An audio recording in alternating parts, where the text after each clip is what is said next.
My parents spent $75K on my sister's wedding, but demanded I wear her old dress. So I cut them off and made her pay them back. My parents spent $75,000 on my older sister's wedding, yet when it came to mine, they told me I should just wear her old dress. That demand alone sparked a rift I never imagined, and it's the reason I ultimately told them they weren't welcome at my wedding. Let me give some context. My sister married 5 years ago, and her wedding was extravagant, to say the least. My parents went absolutely overboard, pouring around $75,000 into the event, and her in-laws added some funds as well, though not nearly as much. The total amount spent was staggering. They hosted a destination wedding in Switzerland, the same place she and her husband had traveled to on their first vacation together. It wasn't just family and close friends who were invited either. Practically our entire high school class was there, along with plenty of her college friends, acquaintances, and distant relatives. The guest list was enormous, and the event itself was nothing short of a fairy tale. At that point, my father's business was booming, and my mother's medical practice was thriving. They were financially secure and wanted to go all out for their eldest daughter. And that's exactly what they did. No expenses spared, no corners cut. They made sure her day was everything she had ever dreamed of. Even back then, I remember asking if they intended to do the same for me when it was my turn. Both of them assured me they would. They looked me in the eye and promised. Because of that, I held on to their word. Fast forward to the present. I'm now preparing for my own wedding. My fiancé and I never planned anything as extravagant as my sister's. We aren't inviting hundreds of people or jetting off for a destination celebration. Our plan is simple, a beautiful ceremony in a stunning hotel just outside the city, where our closest friends and family can attend. Nothing excessive, nothing unreasonable. When I approached my parents about contributing, I wasn't even asking for a fifth of what they had spent on my sister. They had made a promise years ago, and I thought it was only fair that they followed through. On top of that, my fiancé's parents had already agreed to contribute, and he and I had decided we'd cover any additional expenses ourselves. Everything seemed fair and balanced. But when I brought it up recently, the response I got was not what I expected. Instead of support, my parents suddenly became strangely frugal. They told me weddings were a waste of money and insisted that I should wear my sister's old gown instead of buying a new one. That was the one thing I had been firm about. I wanted a handmade bridal gown of my own. It wasn't even close to the cost of what they had paid for my sister's wedding, yet they acted as though it was some outrageous demand. When they suggested I take my sister's dress, it felt like an insult. I had watched her walk down the aisle in that gown years ago.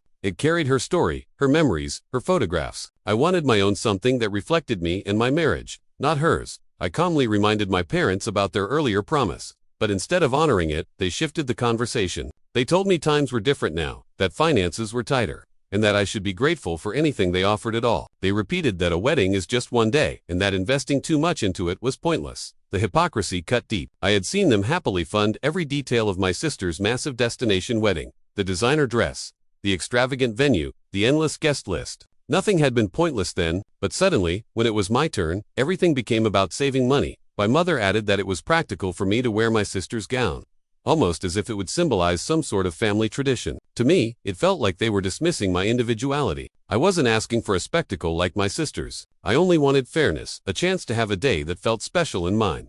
The more I pushed back, the more resistant they became. My father flat out refused to contribute toward a new dress, no matter how modestly priced. He said I should either accept my sister's gown or buy my own without expecting their help. The conversation spiraled into a heated argument, one that left me shocked and heartbroken. My sister, of course, found it all amusing. She told me I was overreacting, that it was just a dress, and even joked that I should feel honored to wear hers. I could tell she relished the favoritism, flaunting the fact that she had received everything without resistance while I was left begging. It wasn't about jealousy, it was about principle. The double standard was glaring. My parents had poured tens of thousands into one child's happiness, then turned around and told the other to settle for scraps. It felt like they were saying my milestone mattered less, like I didn't deserve the same love and effort they had shown before. I confided in my fiancé and he was furious on my behalf. He told me we didn't need their money, that we could fund the wedding ourselves if necessary. But what stung wasn't just the finances, it was the betrayal. I had trusted their word. I had counted on them to stand by me, as they had done for my sister. Instead, they had dismissed my feelings as though I was being unreasonable for expecting equal treatment.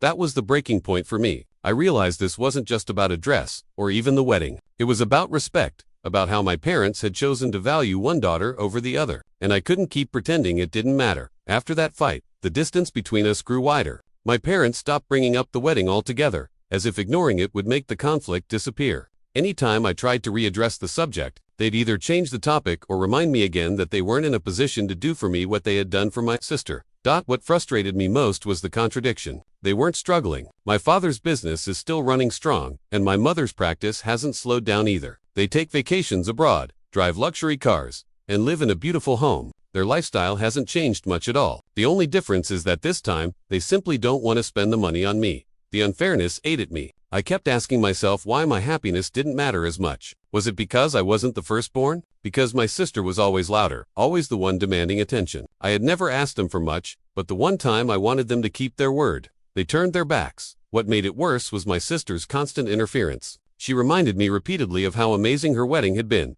how lucky she was that our parents had given her so much. She'd smile smugly and tell me I should just focus on the marriage, not the party, as if she hadn't basked in every bit of extravagance herself.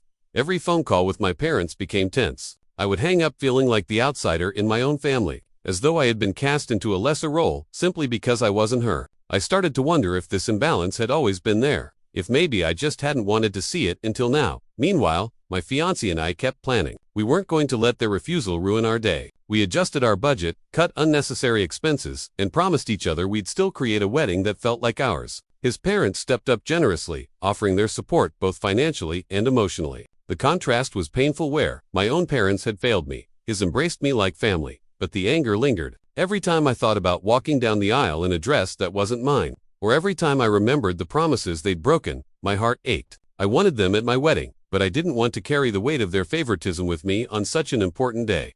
That's when I started to consider the unthinkable. Maybe they shouldn't come at all. If they couldn't treat me with the same respect and love they had shown my sister, then perhaps they didn't deserve a seat at my wedding. It was a painful thought, one that made me question everything about my relationship with them, but it also gave me a strange sense of clarity.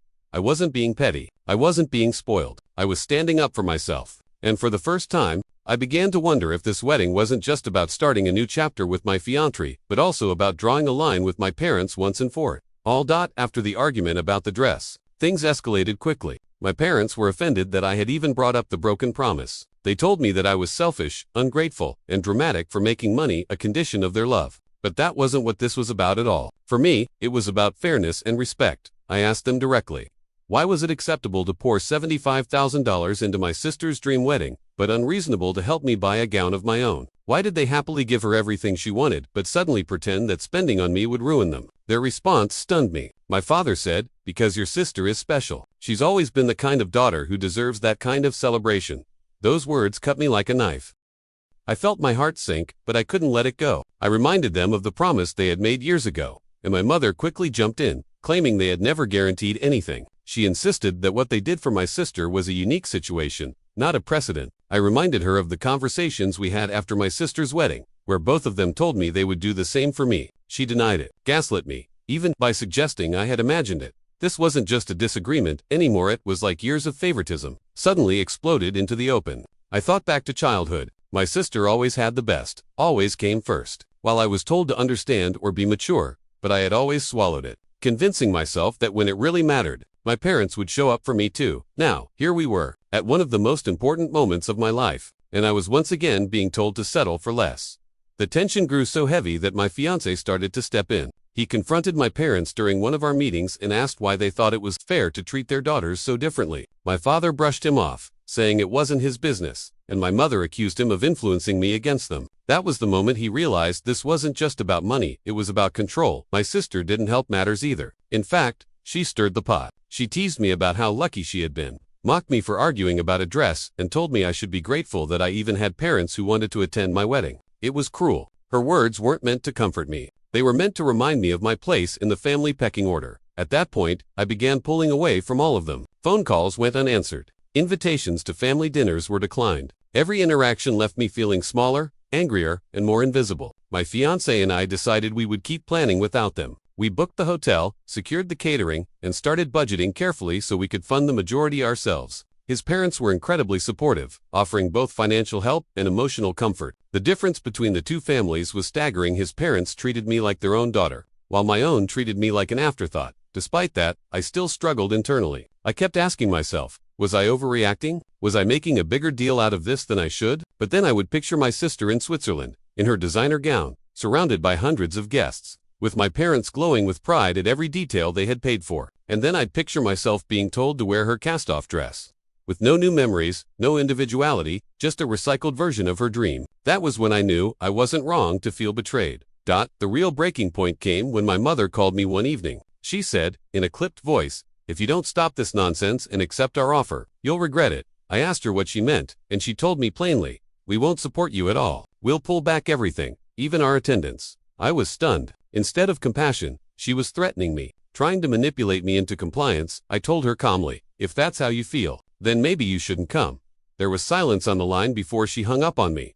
When I told my fiancé what happened, he squeezed my hand and said, "Then it's settled. If they can't come as loving parents, then they don't come at all." For the first time, I felt a sense of relief. It was heartbreaking, yes, but also liberating.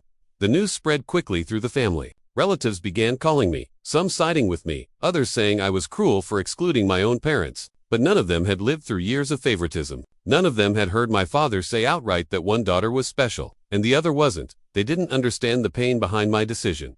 Still, my parents didn't back down. Instead, they doubled down on the narrative that I was being ungrateful and disrespectful. My sister parroted their words, telling me I would regret alienating family for the rest of my life. But in my heart, I knew the truth. I wasn't pushing them away. They had already chosen to push me aside long ago. After telling my parents not to come if they couldn't respect me, things spiraled even further. My father sent me a long message, saying that I was disowning them and that I was no longer welcome in their home. My mother followed up with a call, sobbing dramatically and accusing me of tearing the family apart. She said my sister was heartbroken, that everyone was ashamed of me, and that I was ruining the family name over a dress. A dress. That's how they framed it, like my entire decision came down to stubbornness over fabric. But it wasn't about that at all. It was about everything the dress represented: broken promises, blatant favoritism, and the clear message that my happiness mattered less than my sister's.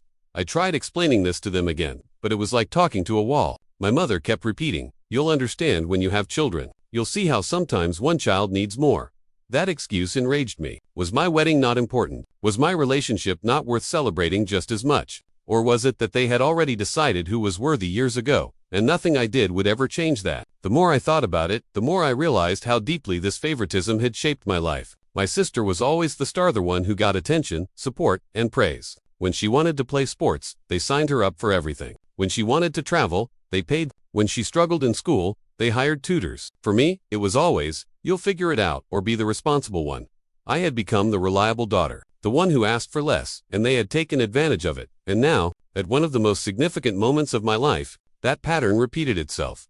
The stress was affecting me more than I wanted to admit. I wasn't sleeping well, and every time I sat down to work on wedding planning, I felt a knot in my stomach. My fiancé kept reminding me that this was supposed to be a joyful time, not a battle. He held me when I cried, telling me that our marriage mattered more than their approval. His words kept me grounded, but the ache of betrayal was still sharp. Meanwhile, extended family began taking sides. My aunt called to say she understood where I was coming from but advised me to be the bigger person and let my parents attend. An uncle texted me saying I was selfish and disrespectful for shutting them out. Even my grandmother weighed in, telling me that family should be forgiven no matter what. Everyone seemed to have an opinion, but very few truly understood what it felt like to be treated as second best your entire life. What hurt most was how smug my sister was through all of this. She posted old wedding photos online, clearly trying to remind everyone of how lavish her celebration had been. She'd comment things like, "I hope my little sis gets at least half of what I had," dripping with fake sweetness. Her words weren't just taunts, they were weapons. At that point, my fiancé and I had a serious discussion. We asked ourselves, did we want their presence at the wedding if it came with this constant drama, guilt, and disrespect? The answer became clear: no. We wanted a day full of joy, surrounded by people who loved us without conditions. People who didn't see me as less than. So, I officially told my parents they were no longer invited.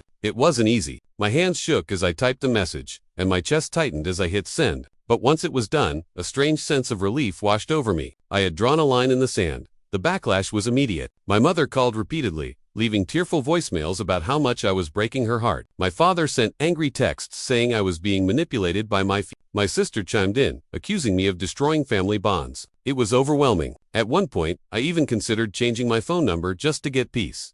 But despite the storm, I felt lighter. For once, I wasn't bending or apologizing for their behavior. I was standing firm, and that strength was new to me. As the days went by, planning continued. My fiancé and I chose our flowers, met with the photographer, and finalized the menu. Every step reminded me that this wedding was about us, not them. My future in-laws grew more excited with each detail, offering help wherever they could. They told me how beautiful I'd look in the dress I had chosen, how proud they were of us for standing together. Their love and support felt like the family I had always wished for. Still, part of me mourned. I never imagined my parents wouldn't be there on my wedding day. I had pictured my father walking me down the aisle, my mother helping me get ready. Letting go of that dream hurt, but holding on to people who didn't value me hurt even more. And so, I kept reminding myself, this wasn't about losing parents. It was about gaining clarity. I finally understood my worth, even if they didn't single quotes t. In the weeks that followed, things didn't calm down. If anything, the drama only escalated. My parents weren't just upset, they were on a mission to make me change my mind. My father showed up at my apartment one afternoon, unannounced. He stood at the door with that stern look I remembered from childhood, the one that always meant, do as I say or else. He didn't even greet me properly. Instead, he launched straight into accusations. I was tearing the family apart. I was ungrateful for everything they'd given me, and I was choosing a man over my own parents. I stood my ground, though my knees trembled. I told him this wasn't about choosing sides, it was about the fact that he and Mom had treated me unfairly, and now they were trying to gaslight me into believing otherwise. His face hardened. He called me delusional and said I was poisoning the family with lies. Before I could even reply, he dropped another bomb. If I didn't invite them back, they'd boycott the wedding entirely and encourage relatives to do the same. He said no one would want to come if the bride couldn't even respect her. I told him firmly that my wedding wasn't his to control. If relatives chose to believe his side, that was their decision, but I wasn't bending anymore. He stormed off without another word, leaving me shaken but strangely proud of myself for not folding. A few days later, my mother tried a different tactic. She called me, her voice dripping with guilt and manipulation. She told me she hadn't been sleeping, that she was worried sick about losing me forever.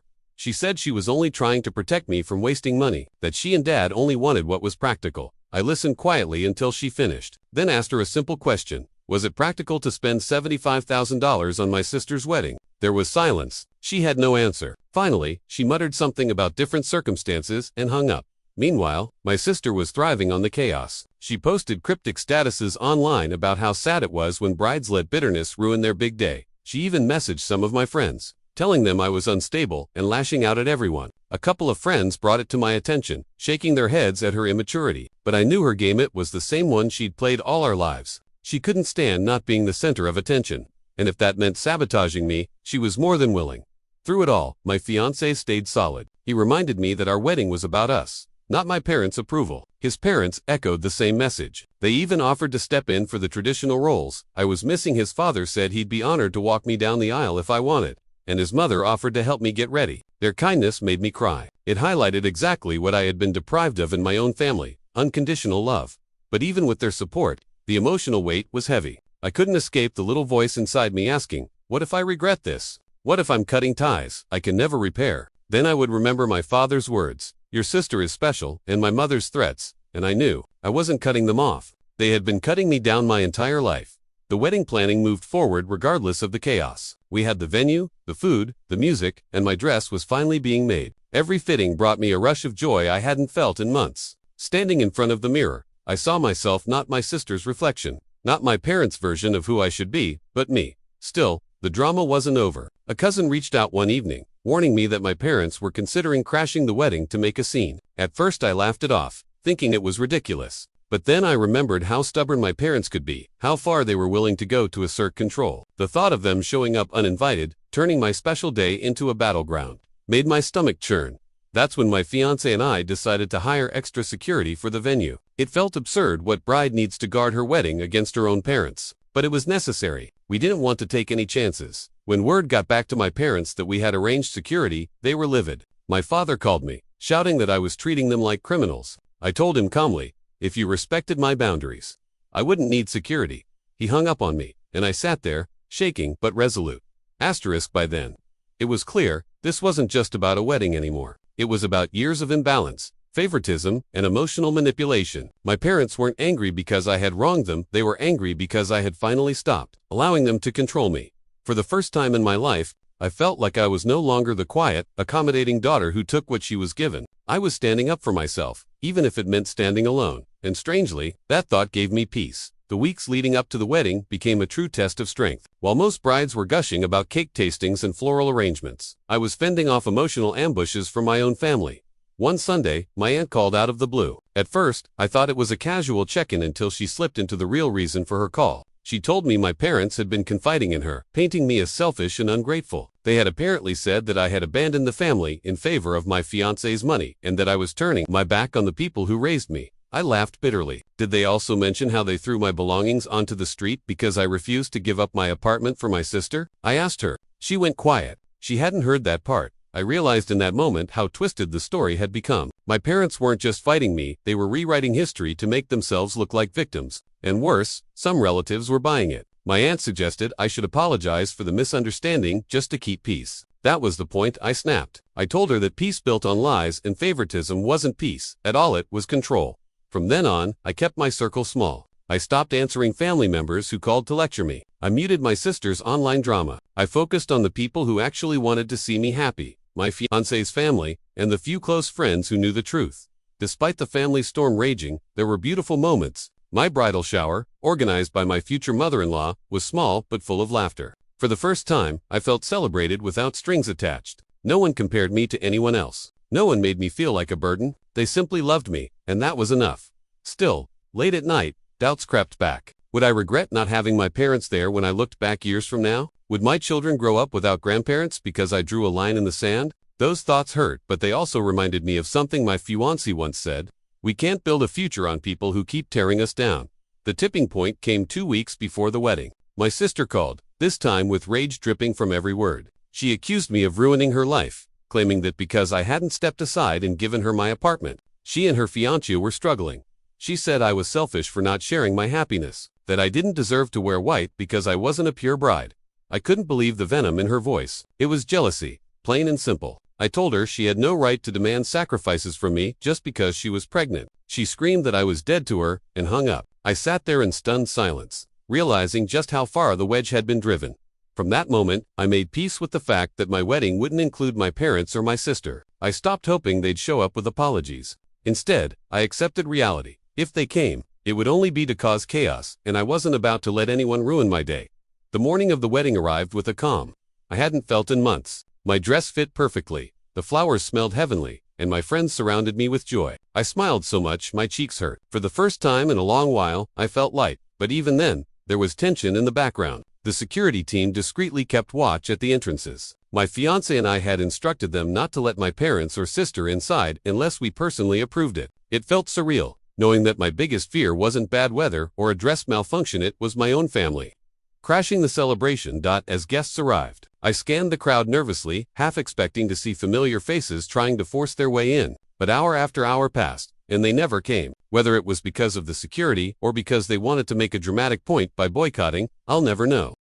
When the ceremony began, I walked down the aisle not on my father's arm, but with my fiancé's father. The man beamed with pride as though I were his own daughter. Tears welled in my eyes, not out of sadness for what I had lost, but gratitude for what I had gained. The vows, the rings, the kiss, it all felt surreal. Like a dream I had once believed I didn't deserve. For once, the spotlight was on me, and I didn't feel guilty about it. I felt loved, chosen, and free. During the reception, laughter filled the air. Friends danced, toasts were given, and my husband and I soaked up every second. Still, there was a quiet ache in my chest when I looked around and realized none of my blood family was there. It wasn't the absence itself, it was the finality of it. This was the day I officially chose my new family, and in doing so, I let go of the one that had hurt me for so long. But as the night went on, that ache softened. My husband's parents pulled me into a hug, telling me how proud they were to call me their daughter. My friends surrounded me on the dance floor, reminding me that family isn't just blood, it's the people who show up, who love you without conditions.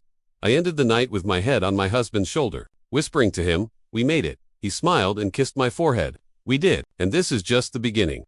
The days after the wedding felt like stepping into a new life. My husband and I returned from our honeymoon glowing with happiness, but reality wasn't far behind. I hadn't heard a word from my parents or sister. No congratulations, no acknowledgement that I had just gotten married. The silence was deafening. At first, I told myself I didn't care. After all, they hadn't been there to begin with. But as the weeks went by, the weight of that absence sank in. I realized they hadn't just missed my wedding, they had chosen to erase themselves from one of the most important moments of my life. Then came the letters. A cousin forwarded me screenshots of posts my sister had made online. She accused me of being materialistic, spoiled, and heartless. According to her, I had abandoned my family to chase money and attention. Reading her words felt like a punch in the gut, not because I believed them, but because she believed them enough to share them with the world. I thought about responding, defending myself, explaining the truth. but I knew it would be like shouting into a void. Those who wanted to believe her version of the story already had. So I made the painful choice to stay silent. Meanwhile, my parents kept up their own narrative. An uncle reached out, telling me he'd heard I had banned my parents from attending. I had to explain, yet again, that the reality was the opposite. They had walked away when I refused to give in to their demands. It was exhausting to constantly defend myself against lies. One night, as I sat venting to my husband, he gently said, "Maybe it's time to stop defending yourself. People who know you don't need proof, and people who don't will believe whatever they want." His words struck me. I realized I had been wasting my energy trying to rewrite a story that was never mine to control. So I let go. I stopped explaining, stopped justifying, stopped trying to fix relationships that had been broken long before the wedding. Instead, I poured myself into building my marriage, my friendships, and the future I wanted. And slowly, the bitterness started to fade. That doesn't mean it didn't hurt. There were moments like when I flipped through the wedding album that I wished my parents had been there. Not because I wanted their approval, but because I wanted them to see me happy, thriving, and loved. But I also knew that if they had been there, they would have found a way to make it about themselves. And I couldn't let that happen. In the months that followed, I began therapy. I needed to untangle years of conditioning, the belief that I was always second best, that I had to sacrifice my happiness for my sister's comfort, that love was something I had to earn by pleasing others. My therapist helped me see that my worth had never been tied to their approval. For the first time, I understood that choosing myself wasn't selfish, it was survival. My sister, on the other hand, doubled down. I heard through relatives that she was still furious, still convinced I had stolen something from her. She and her fiancé moved into a small apartment, and while I wished them no harm, I couldn't muster sympathy anymore. She had made her choices, just as I had.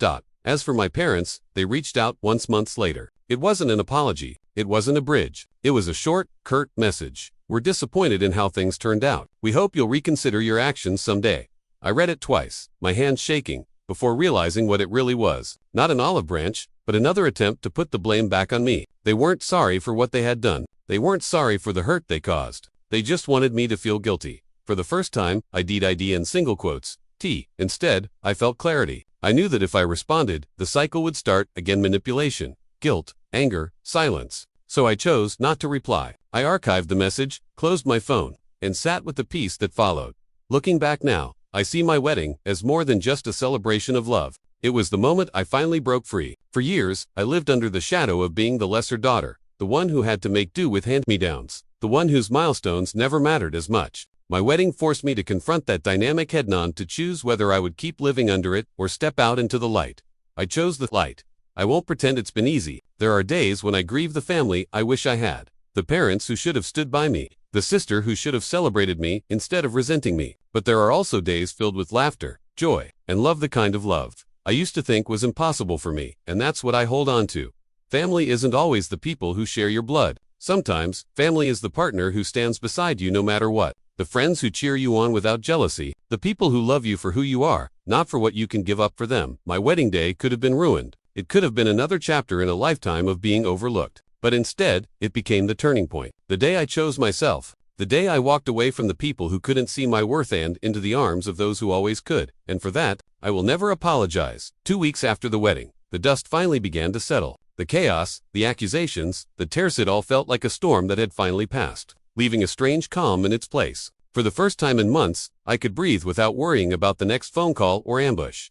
Yet with that quiet came reflection. I thought about how far things had spiraled, how something as joyful as a wedding had turned into a battlefield. The truth was hard to ignore. My parents had shown me in every possible way that I was never going to be seen as equal to my sister. No matter how much I tried, I would always be the one expected to sacrifice. But I was done sacrificing. Therapy helped me see that. Choosing boundaries wasn't cruel, it was necessary. I had spent years carrying the weight of being the lesser daughter, the one who was supposed to accept scraps while my sister was handed everything shiny and new. My wedding became the breaking point. When they tried to force me into her shadow once again, I finally said no. At first, that no felt like betrayal. The guilt clung to me, whispering that maybe I should have just worn her dress. Maybe I should have let my parents dictate things one more time. But the more distance I had, the clearer I saw it. Giving in would have only confirmed what they believed, that my happiness didn't matter, and it did matter. It still does. As the days passed, I leaned deeper into the love I had found outside of my family. My husband, his parents, my closest friends, they reminded me of something I had almost forgotten. I wasn't difficult. I wasn't ungrateful. I was simply someone who deserved joy just as much as anyone else. For the first time in my life, I felt free from their expectations. In the weeks that followed, The silence from my parents and sister stretched on. At first, it stung like an open wound. A small part of me kept hoping for a message that said, "We're sorry, we were wrong, we love you." But instead, the only thing that came was a short, cold note that read, "We're disappointed in how things turned out. We hope you'll reconsider your actions." I stared at the words for a long time, my chest tight. There was no apology, no acknowledgement of the damage they had done, only blame disguised as concern. For years, that would have been enough to send me spiraling, desperate to prove my loyalty. But this time, something inside me had shifted. I saw the message for what it truly was. Another attempt to pull me back into the cycle. Another way to twist guilt around my neck and drag me under. And for the first time, I didn't take the bait. I didn't reply. I didn't explain. I didn't defend. I let it sit there, archived and forgotten. That choice felt powerful. It wasn't loud or dramatic, just quiet, steady strength. A decision to protect my peace instead of surrender it. It was then that I realized the wedding had done more than just bind me to my husband. It had marked the beginning of my freedom. Of course, freedom doesn't mean the hurt disappeared overnight. There were moments when I caught myself wishing things were different, when I saw other brides talking about dancing with their fathers, or when friends told me how their sisters had been their maids of honor. Grief would creep in, whispering about what I never had and never would. But alongside that grief was gratitude. Gratitude for the people who showed up, who cheered me on, who made me feel loved without condition. Gratitude for the family I was building, even if it looked different than I once imagined. Gratitude for the strength to finally say enough. Looking back now, I understand that my wedding was never just about flowers, dresses, or venues. It became the moment where everything finally came to the surface: the favoritism, the resentment, the endless sacrifices that were always demanded of me. It was a test, and for once, I didn't bend that day. I walked down the aisle, not weighed down by hand-me-downs or guilt, but in a dress that was mine, chosen by me, for me. It wasn't just fabric and lace, it was a symbol of reclaiming my worth. And when I said my vows, I wasn't just promising love and loyalty to my husband, I was also promising myself that I would never again let anyone make me feel small. The fallout with my family still lingers, but it no longer controls me. Yes, there are scars. Yes, there are days when I wish things had been different, but there is also peace in knowing that I finally chose myself. Family isn't always defined by blood. Sometimes, it's found in the people who show up when it matters most, the friends who stood beside me, the in-laws who embraced me like their own, the partner who never let me doubt my value. That's the family I will build my future on. So, while my parents and sister may never see my side of the story, I no longer crave their approval. I don't need it. My life is full of people who love me for who I am, not for what I can sacrifice. Not my wedding could have been the final proof that I would always come second. Instead, it became the moment I stepped into first place in my own life. And for that, I will always be proud.